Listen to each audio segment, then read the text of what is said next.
Okay, Bismillahir Rahmanir Rahim. Nahmaduhu wa nusalli ala rasulihil kareem. Amma ba'd. Today we are going to talk about a new scholar that we are going to talk in our class, Scholars of Islamic Economic Thought. So this is Abu Hamid al-Ghazali. I think the most profound and most popular, the golden age scholar. Not just a scholar, he is also a philosopher. He's also a theologian. He's a jurist. He's a logician, logician. He's a mystist, Sufi. In other words, most of the scholars they consider him to be a mujaddid. I think if you know what I mean, uh, this is what Prophet sallallahu alaihi wasallam said in Hadith. He said that once every century there will appear someone, it is called mujaddid, to restore the faith of the ummah, the Islamic community. Yeah, so this is the mujaddid. So it is considered that he's one of them. Also, there is another title, honorable title was given to him. You know, this is the great title. He was also called Hujjatul Islam. This is not many they got it. Very few. I think he's the one. Proof of Islam. So Imam al-Ghazali, in other sense, in other word, he is actually an identity for Muslims. And I don't have to talk about him because I don't have to talk about him much because he's, as I told you, quite famous, and most of you already know him. His name always come every time you listen to any charama, you listen to any tazkira, muzakara. I think his hikam, his wisdom is always there. That's because he wrote a magnum opus entitled Ihya Ulum. So this is the translation, is the revival of the religious sciences. This book is actually multiple volumes. It has everything that you need. It has many chapters, and he deals with the Asrar al-Sharia, which means the confidential informations, the secrets of Sharia. The one he actually did his own ijtihad, and then he come up with the purpose of everything. When he talks about the prayer, he will tell you what is the purpose of prayer, the hidden agenda, the hikmah, the wisdom behind prayer, the wisdom behind fasting. Why are we giving alms? Why are we paying zakat? What is the wisdom behind it? So these are the ilm is actually not openly given to everybody. This is Allah subhanahu wa ta'ala gave it to someone, some people only, very few people only got this kind of Asrar al-Sharia. Among them is Imam al-Ghazali, and later some other scholars like Ibn Qayyim, Ibn Taymiyyah, and then also also Shah Waliullah al-Halabi, recent time.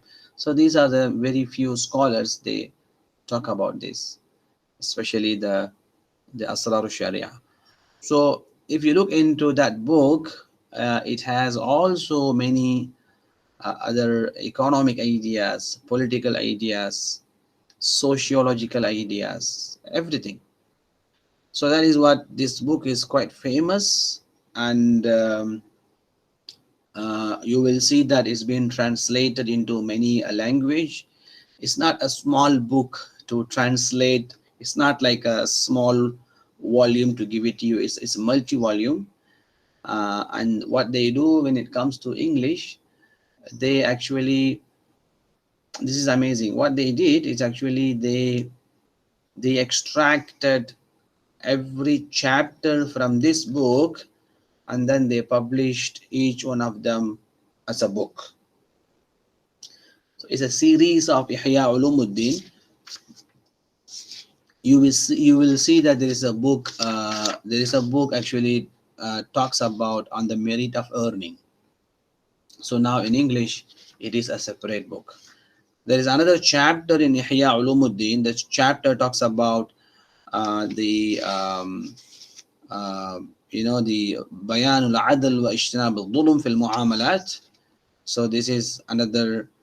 It talks about the social cost and oppression. So this is another book actually published in English, as well as Kitab al-Sabr wa Shukr, the book of patience and wisdom. I mean the book of appreciation is in another set of series that comes out from Ihya Ulumuddin. In fact, he has also a chapter inside talks about Kitab Asraru Zakat, the secrets of Zakat, also publishes a book. Kitab al-Amr bil-Ma'ruf wa Nahy anil Munkar, also Kitab al-Faqr wa Zuhud, the book of poverty. It's as a separate book. It all comes in one big series. It is called Ihya Ulumuddin. So now you will see there are so many chapters in that book, and every chapter is actually considered as a book, a separate book. So a couple of the book that just now I told you the few names of the book, I think is going to be in our discussion. Um, Other than Ihya Ulumuddin, Imam al-Ghazali also famous for philosophy.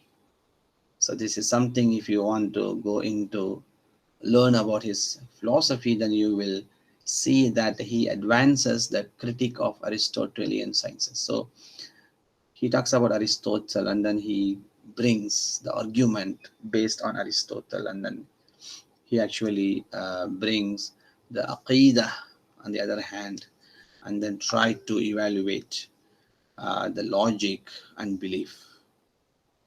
So he talks about the revelation and reason. So he talks about the of course um, the aql and also the deen. He talks about the mind and the hidayah that comes from Allah subhanahu wa ta'ala.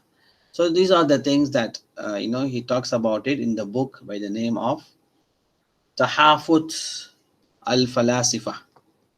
The book name is Tahafut al-Falasifa. The translation of the book is Incoherence of the Philosophers.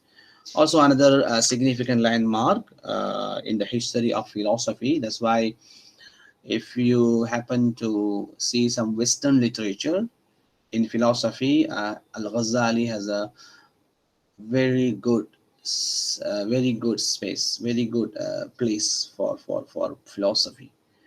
You will find his name Ghazali everywhere, right? So other than that, if you want to know Imam al-Ghazali, he was born in 1058.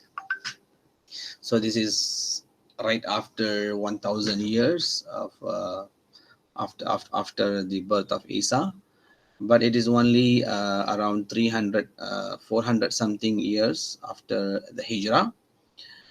So he was born in 1058 and he died 1111. It's quite easy to remember.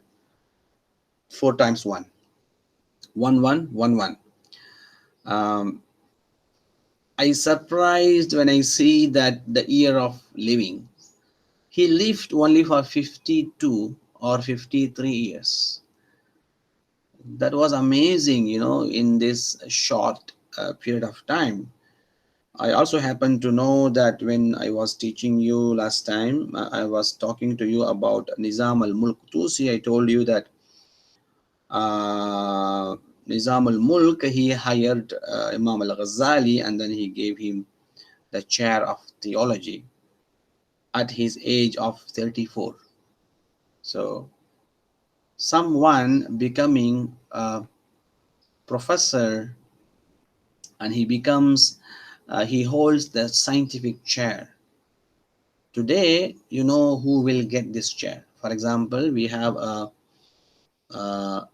chair in philosophy, in theology. We have a chair in theology and philosophy in ISTAC. I think Professor Emeritus Usman Bakar is holding the chair, and he's almost 70 plus or 80 plus. Then we have another chair in Hadith. We have it in IRK.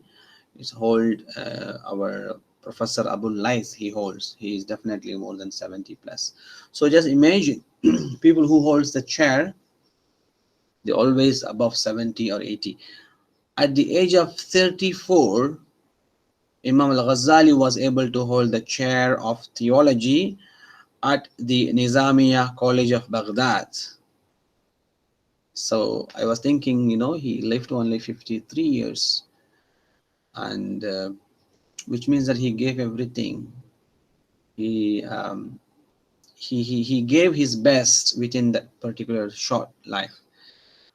So he was born in Tus, Iran. Yes, of course, you know that he's an Iranian. All right.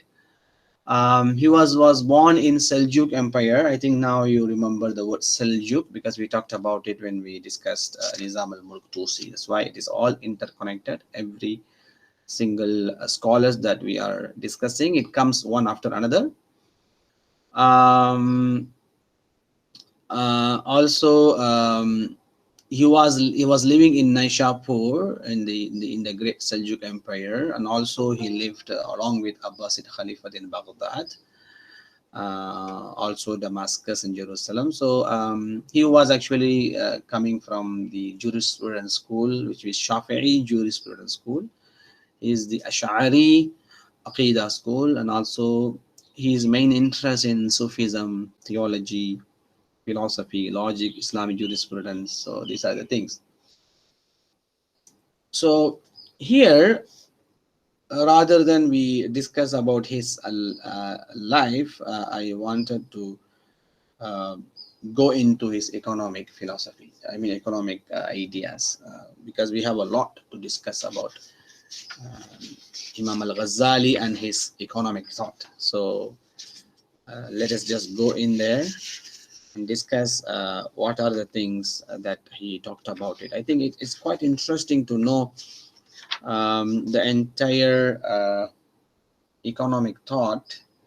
He has a different view in it. I really like that his discussion when he talks about economic thought, because he's also known as a Sufi, um, but at the same time he's also a very good economic philosopher. So the reason that I'm saying economic philosopher, because this is what we learn from Imam al-Ghazali, because he brings economics in ethical normative perspective. So this is something quite important, I guess, because today we don't have that. We lost it already. When we talk about economics, we don't have that ethical normative perspective anymore.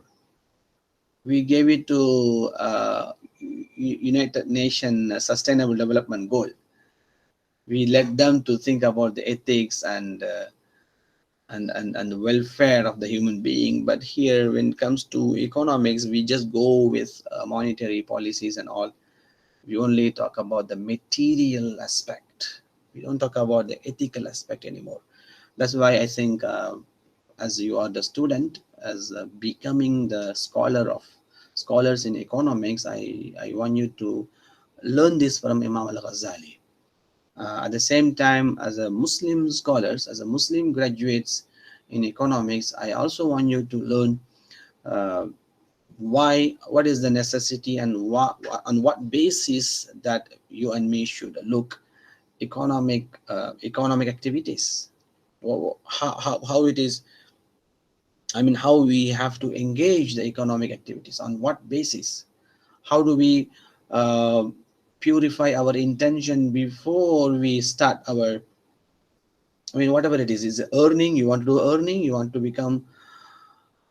uh, uh, you want to become an employee, or you want to become the employer, or you want to become an entrepreneur, the world is open for you. But before you do that, um, how do you firm your intention? How do you purify your intention? And what kind of philosophy you should have when you go into economic activities? Because all of us are actually doing economic activities in our own way. But do we have the philosophy? That's the most important question. Because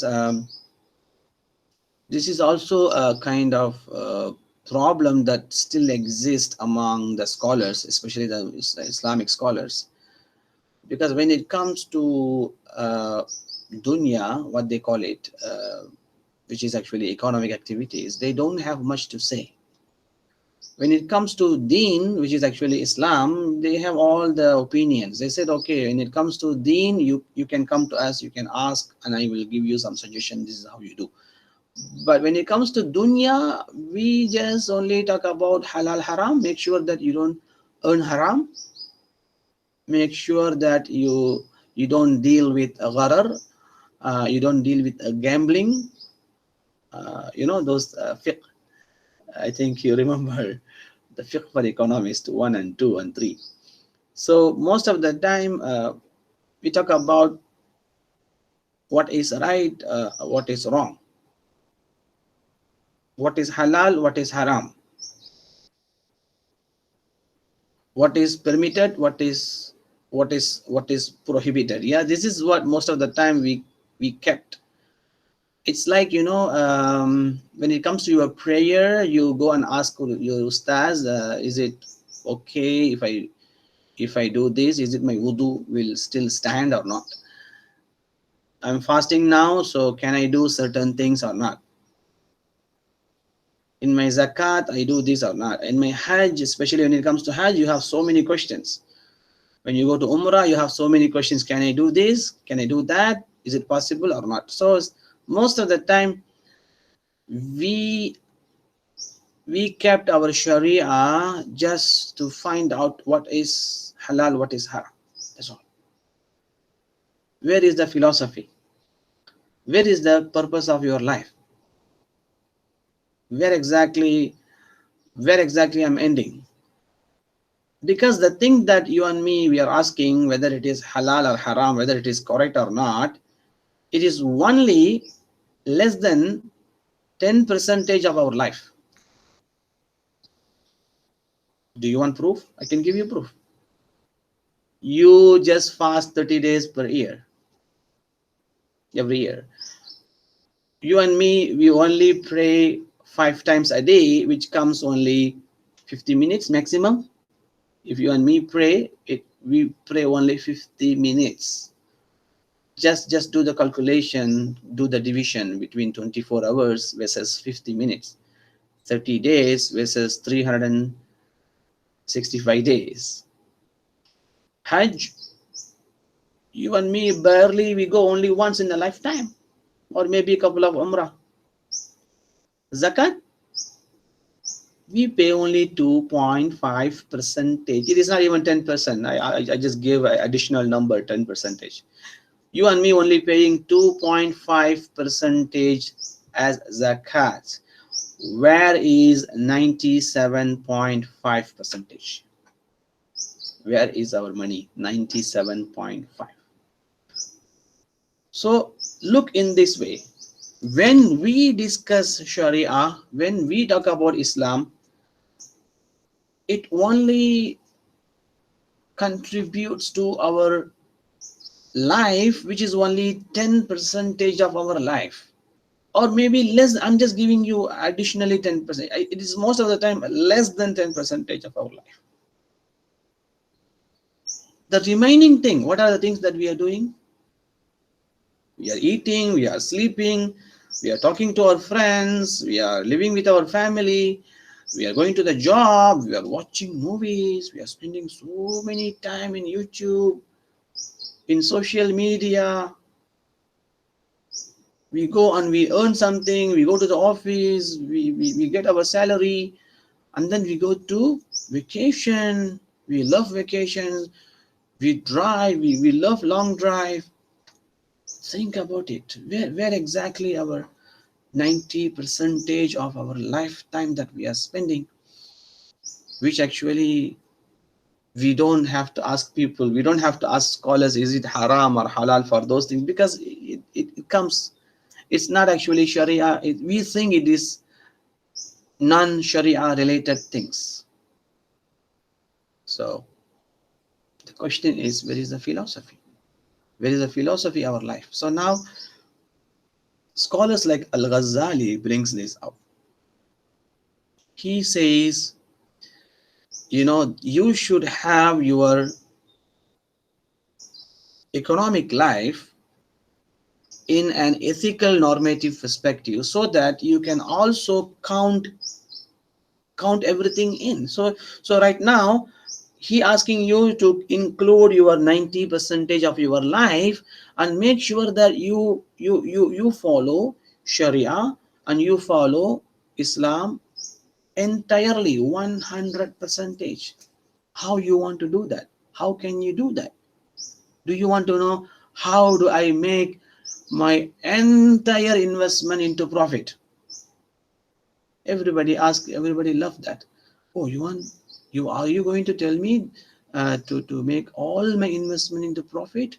Please tell me. Everybody say that. So here Imam al-Ghazali says, yeah, there is a way that actually you can make your entire life 100 percentage of your entire life as an investment, so that you can actually convert into rewards. This is what actually the economic philosophy of Imam al-Ghazali. This is what actually I like about his discussion. To me, he brought a most important perspective. So now um, he says, he starts like this, um, you want to bring the economic thought in its proper philosophical perspective, which means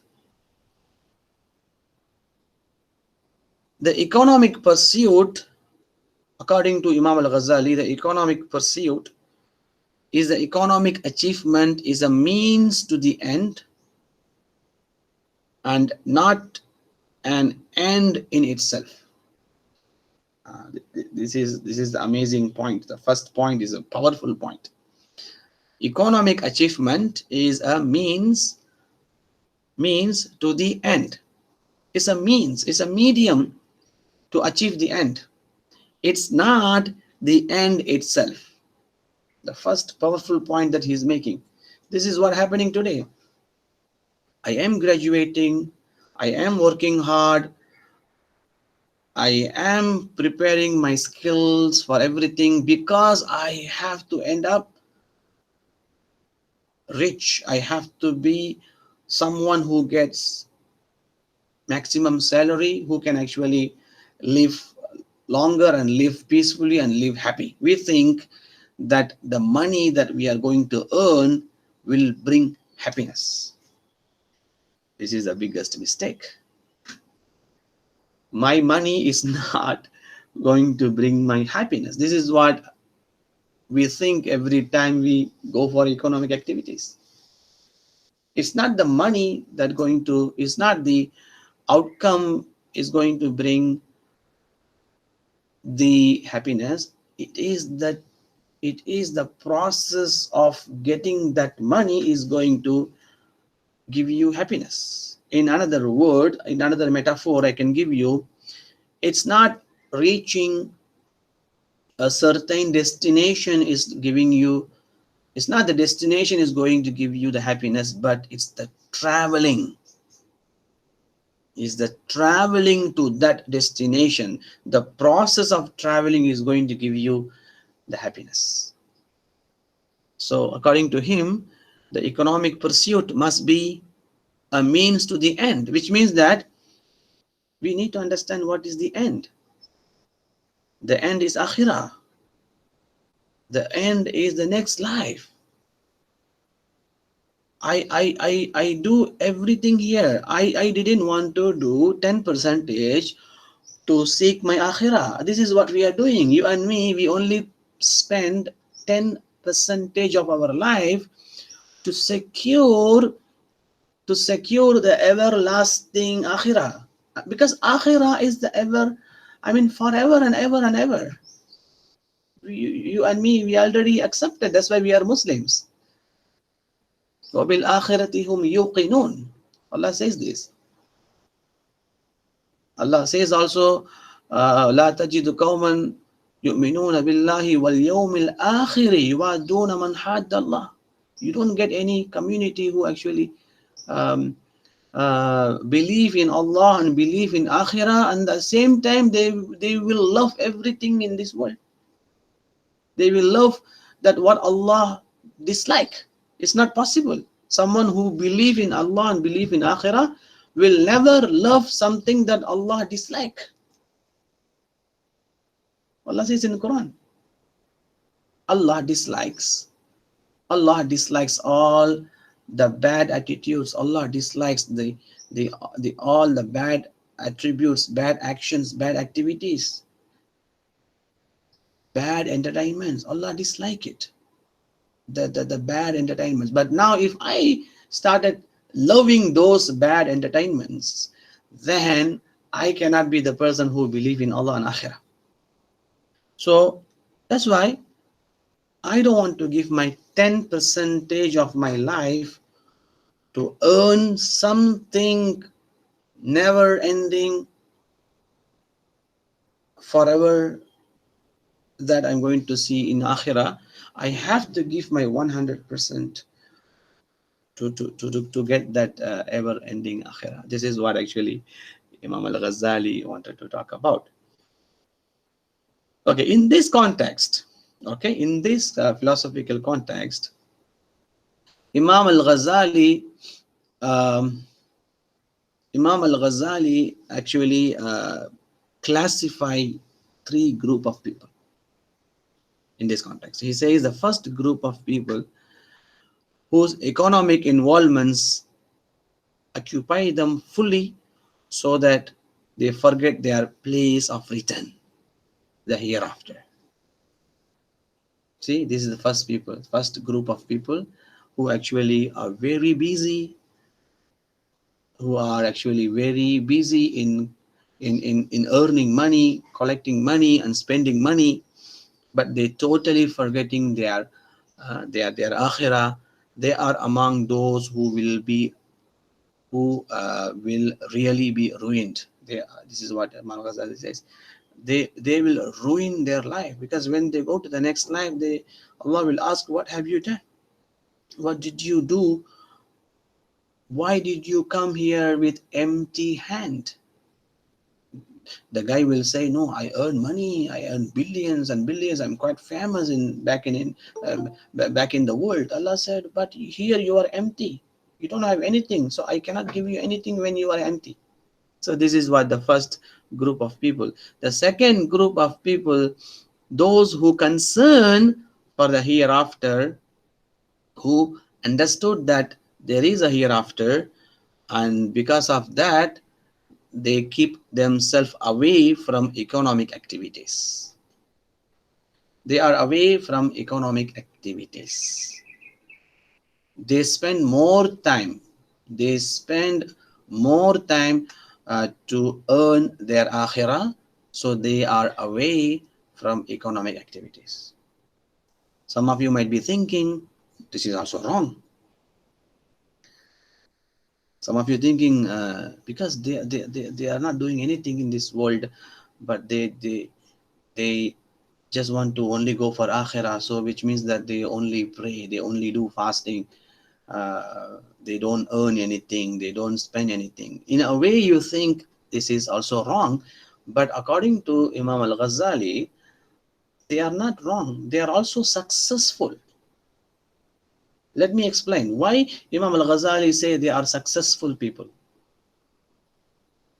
That's because they gave the priority for the eternal life. At the same time, they are the people, they didn't have any obligations in this world. For example, they they are the people who then they don't have the family.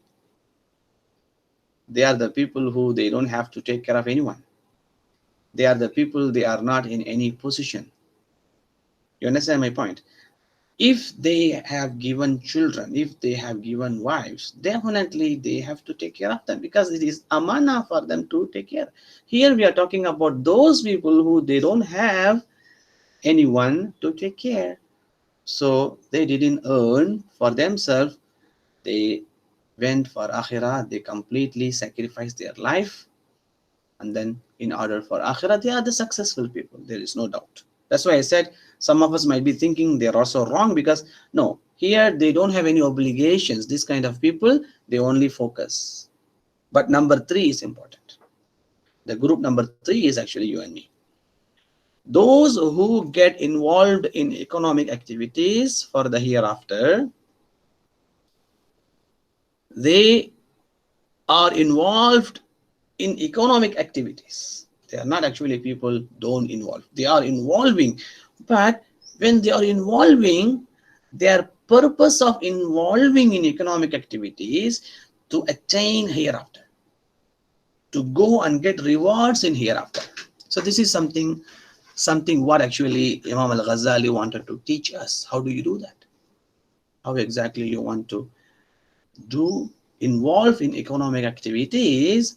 At the same time, you can also earn your akhirah. Imam al-Ghazali said, they are the people who are the nearest to the straight path. They are the people who are being called middle way. So we are the middle way people, because for us, we are not actually going too much into the world so that we can forget akhirah. We are not doing that. At the same time, we are not totally throwing all the world, throwing all the materials just for the akhirah. What we are doing is actually, we are keeping the material life. We are engaging in this world, in these world affairs for the purpose of akhirah, for the purpose of akhirah. So these are the people they call it middle way, and this is what actually we are going to learn more, about this. This is what actually from here Imam al-Ghazali wants to talk about. Um, why is it necessary for you to earn something?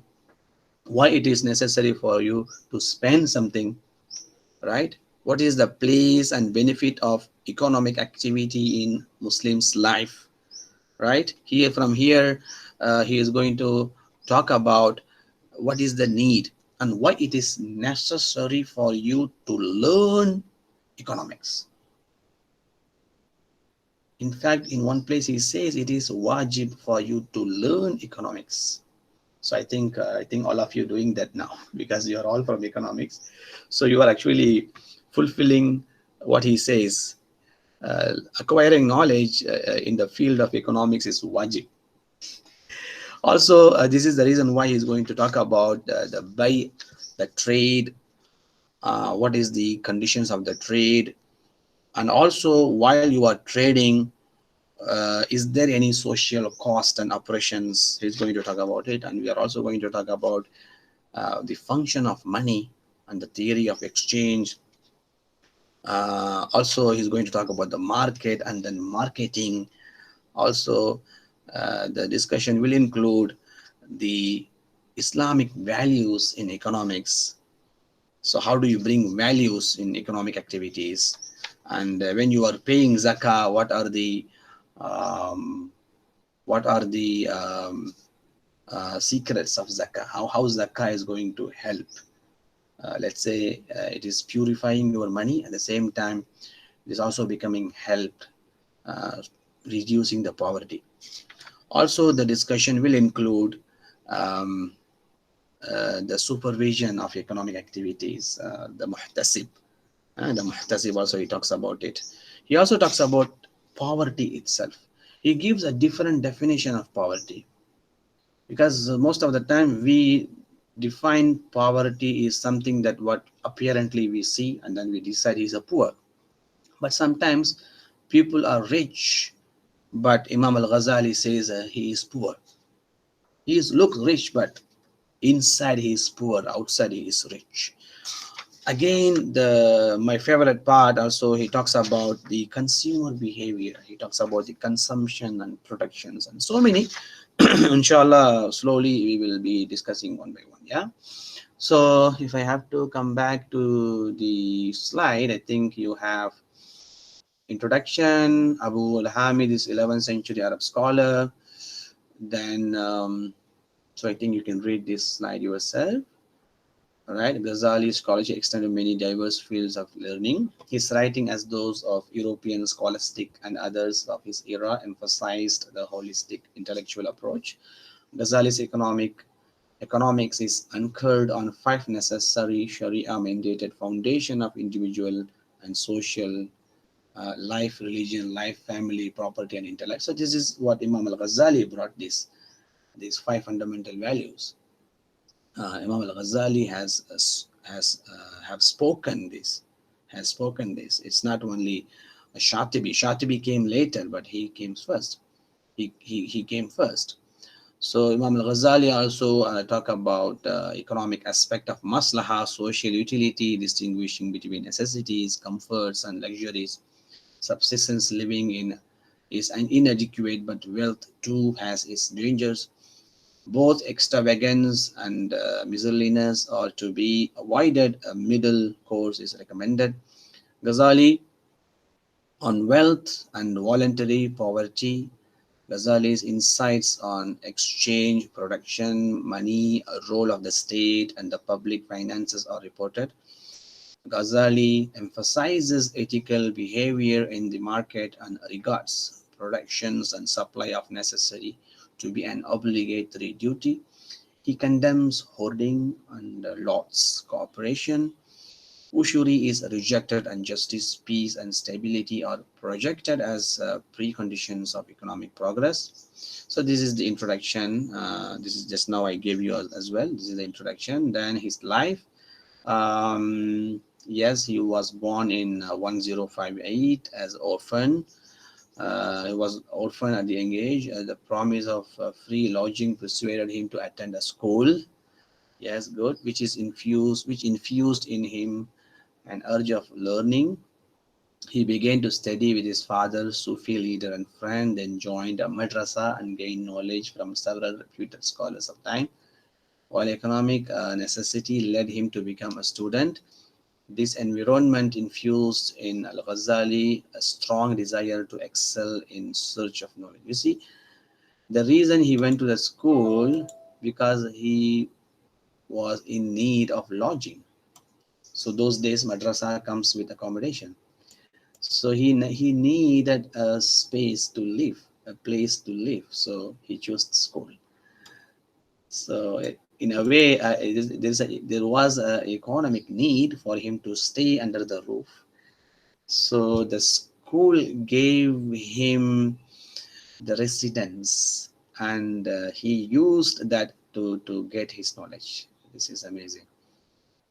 In pursuit of his scholarly endeavors, which followed the standard curriculum of Islamic higher education, Quran, tradition, jurisprudence, he traveled to Jordan, Naishapur, and Baghdad. Although he took up teaching positions occasionally and left subsequently, his main concern was self-purification, devotion to Allah, and guiding others in this path. His reputation as a scholar made Nizam al-Mulk Tusi to appoint him to the chair of theology at the Nizamiya College of Baghdad in 1091 at the age of 34. Although he was successful in teaching, drawing even the jurists in his classes, he left the college in 1094, performed Hajj. He went to Makkah. He had traveled extensively and mastered the standard curriculum of Islamic higher education, scriptures, and jurisprudence. He spent 10 years in Syria, Palestine, Arabia, Iraq, and Egypt. So look at this, all good scholars. They never stay in their country. They stay for a couple of years and then they spend many years outside their country. So I also suggest you, if you really want to learn something, if you want to gain knowledge, I will suggest you to travel. Go outside. If you want to, you are doing your undergraduate here, do think about your masters. If you want to do your masters, think about other countries. Go outside and learn from outside, because when you travel from your comfortable zone, when you are in some other, yeah, not to say discomfort, but discomfort will make you learn things. Most of the time we don't do that because we feel like, oh, maybe it's not good for me, maybe the food is different, maybe the season, the weather is different, how am I supposed to go and maintain. These are the things I'm telling you. Recently, my wife actually showed me a video that that I also got surprised, because it's quite close to my place in India. There is a state, and in that state there is a medical college. And my wife showed me most of the students are coming from Malaysia. they, they are the medical students. The way I saw them, it's like a blogging, right? So the student, she actually traveling from Kuala Lumpur, and then she goes to her college universities back in India, somewhere in Bengaluru. Bengaluru is actually South India, is close to my place. So she is very happy that she's going to that university, that college, because she says that the way of teaching, we interact with so many people, and then she also showed the staff there very much, very down to earth. They treat you like you are special. And then the food, and then the way of teaching, the in fact even the monitors and all different. So the moment they go, the first, she said, the first time when I was when I came, I was nervous, but the moment I came in, I realized that this is a great place to learn something. So I'm telling you, this is not only this case of Bengaluru, but there are so many other places in the world. The moment you go out, then you will see what is coming. The moment that we are inside here, uh, we don't learn a lot. I know, I'm pretty sure you are still learning, because you are also traveling from your hometown. You are coming to a different state, which is actually, of course, very good that you are doing. But again, you are in the same uh, culture and same language that they are speaking. But if you are in different place, different language, you learn a lot. This is a lifetime experience. So you think about it. If you have any opportunity to go outside and learn, please go for it. But now there's another problem that right now we are having, the COVID-19 situation. The pandemic is there. But inshallah, the things come back to normal. Then you think about it, inshallah, you plan for it.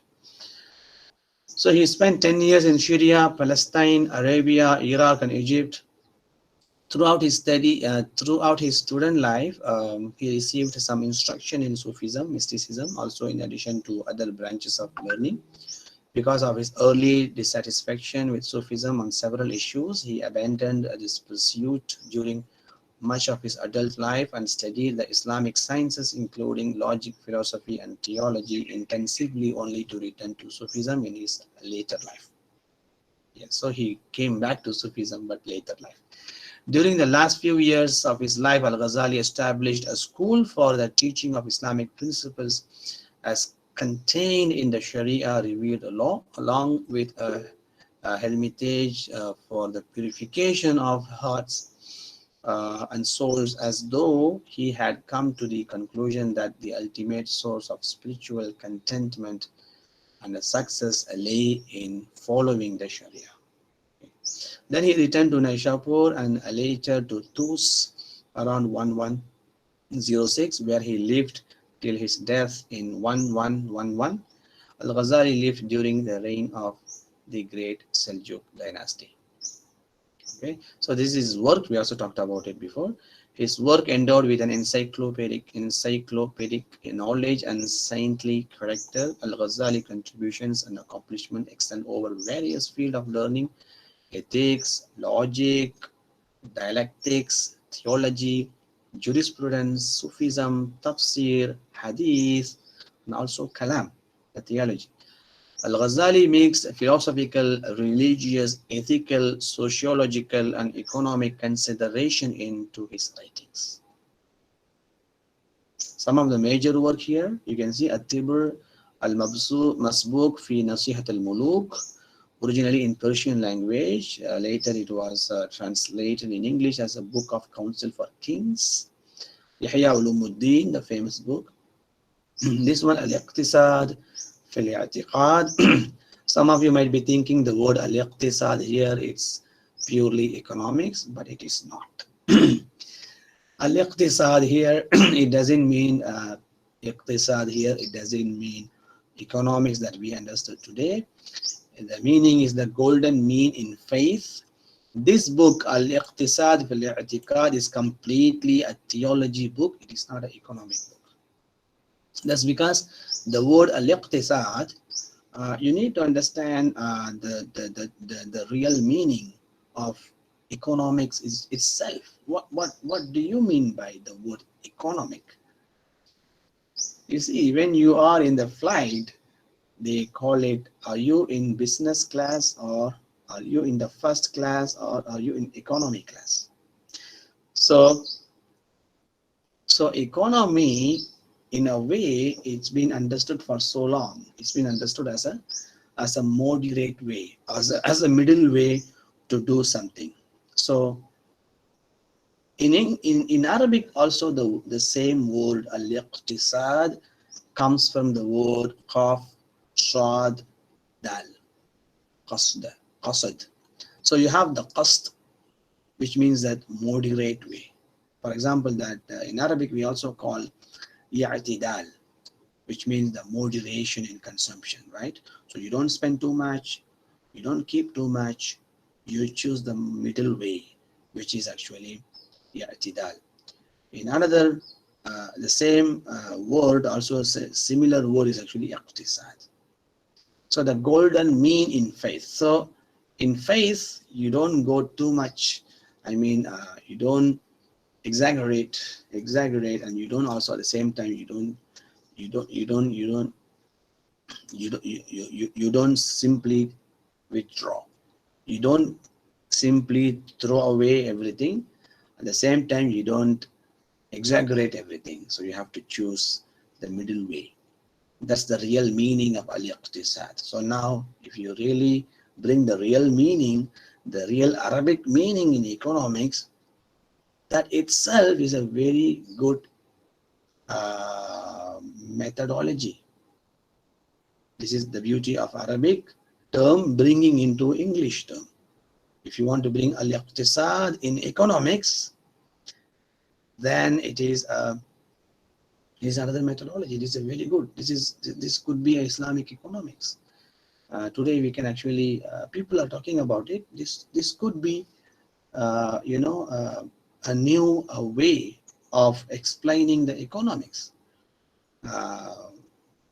For example, whether it is a capitalism or socialism, we can actually promote the middle way in economics. So the middle way in economics can be called al-iqtisad. Okay. So then he has another book, al-Mustashfa min ilm al-usul, knowledge of the rules of jurisprudence.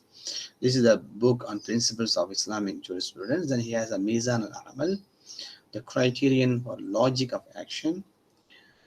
This book's on early works on ethics. Then he has al-Munqiz min Dalal, deliverance from error. Is a kind of argument and debate in the account of the development of his religious thought.